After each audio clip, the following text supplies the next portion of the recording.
Let me show you some magic using science experiment on bending of light.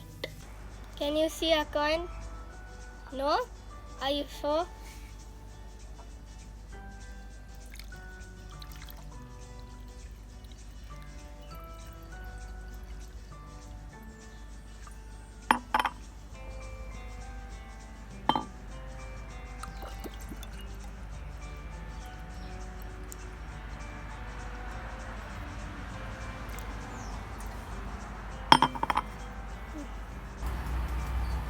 You can't see the coin because light travels in the straight line.